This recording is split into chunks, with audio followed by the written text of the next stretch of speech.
The RC-500 is a 2-track looper that you can play in multi-mode or single mode. And I had a question about the RC-500, which was, how do you get to track 2 really quickly? So out of the box, it's in multi-modes. Of course, you can record track 1 and then record track 2 and they play together. But in single mode, we'd be using it for something like a verse and then going over to a chorus. So I want to show you what it looks like when you play in single mode and how to put it in single mode. But then I've got 2 tricks for you to show you how to make single mode even quicker. So how do we get it into single mode? Well, we press memory and we scroll over to play because it's how it's being played. And then you can see straight away the play mode is in multi. We're literally going to click this and turn it over to single mode. So this has now changed the memory from multi to single mode. We can just get straight out of there and record something down. But before you do that, let's go back into play mode. And now it's in single mode, go across one. And you can see the single change is either immediate or you can actually change it to loop end. This is what I prefer to do because from a performance point of view, you can hit track select and then you can hit record and it will almost cue it up for you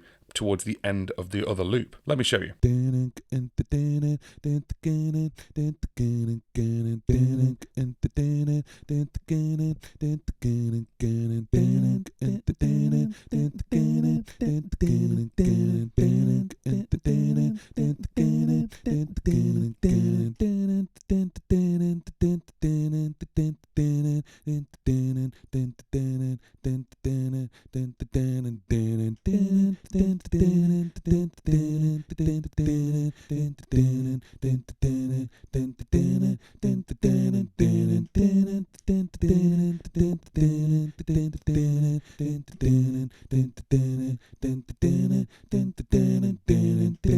So you can see there, it's gone from track 2 to track 1. I pressed it ages ago and it waits to the end of the loop and then brings it back. So imagine we're going to go over to the chorus. Here we go. I didn't press anything right on time. It meant I can just press it before the end of the loop and it'll cue it up. So the first trick was actually having it at loop end. It just makes it so much easier. You can press it a bar before or half a bar before and then you can get ready to play the chorus or the verse or the solo or whatever you're doing. Obviously, if you've got an RC-500, I've got loads of videos on that on the YouTube channel, but if you've got one of these, then you may be interested in my RC-600 course. It's going to be filmed and edited this week. I'm hoping for it to be out by the end of July 2022. Now, if you're watching this in the future, then you may know that it's already out. But if you're watching this right now, this week and next week, I've actually got a sale on the course, like a pre-sale. So while it's in development, you can actually get 25% off the course, and I've got the link underneath in the description box for you to go and get that. I've also just added a monthly option. So if it's a little bit expensive to drop all that money on the table straight away, then it's actually coming in at £50 a month for 4 months. Now, if you buy it all in one go, it's $197, but with the 25% off, it actually brings it down to under $150. And with the link, you can actually do that with the monthly, and it's $37.50 a month. To put that into context, I do coaching, and if you want me to coach you, it's 90 minutes is $167. So if you're looking for answers for the RC-600 and you're thinking of booking me for a coaching, great. But also, what I would suggest is buy the course, because what I'm hoping is that all your answers are actually answered in that course, and it's a lifetime pass. You can go to that course again and again and again. And if we get firmware updates or changes to the board, then I'll be doing changes to the course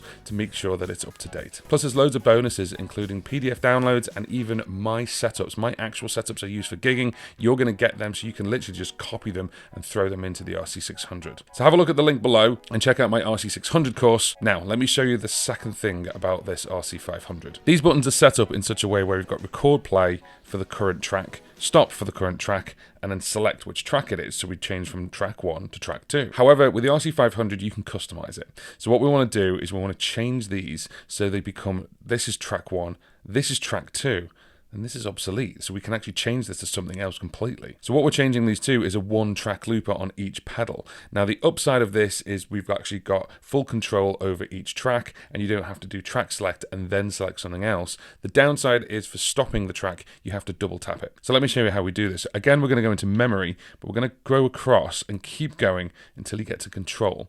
And this is how you control the pedals. That's why it's called control.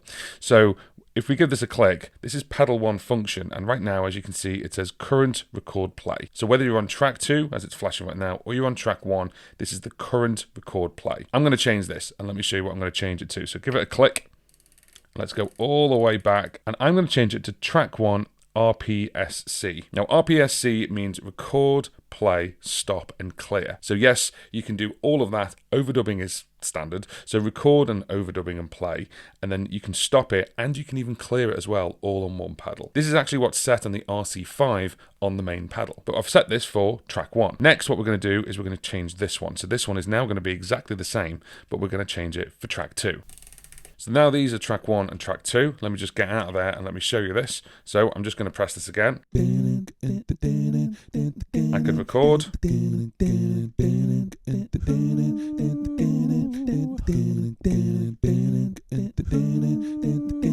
And I can stop. Now that's a double tap, and you do have to get used to that. I could even clear it as well, but I'm not going to do that yet. And then track 2. So don't have to use track select at all. Again, I can overdub, I can stop, and I can clear. So what are we going to do with track select now? It's completely redundant. We can change between them. It'll still do it. It'll still change between them. But what's the point? Because we're actually using track 1 and track 2.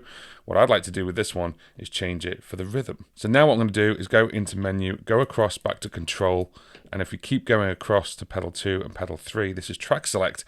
I'm actually going to change this now. So we'll go over and actually be rhythm start stop. And there it is. It's rhythm PS, rhythm play and stop. But there we go. That is rhythm start stop. So now I can just play and pause this, and if I've got something going on track 1 and track 2, then it's just going to work with it.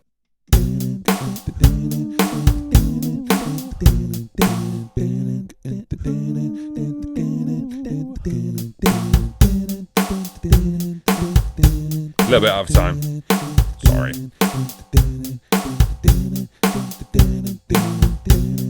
And I can press it beforehand because it's on loop end, single mode, which means I can press this right now and it'll just cue it up. I can turn the drums off. Let's bring the drums back. And then just remember to double tap for stopping. Now the only downside I see of this is that you have to double tap to stop the actual loop. One thing you could do, of course, is you could add on an additional pedal like an FS6 or an FS7 pedal to control the rhythm, and then you could have a dedicated start-stop, for example. But customizing the RC-500 is really, really easy. Just go into control and pick what you want for the 3 buttons. But when you're in single mode, turning that to loop end as opposed to immediate really, really helps with the timing, especially when you're going to actually record it down for the very first time. Now, if you haven't seen all the videos I've done for the RC-5 and 500, I made a playlist and it should be on the screen now. Go and check it out, and I hope it's useful for you.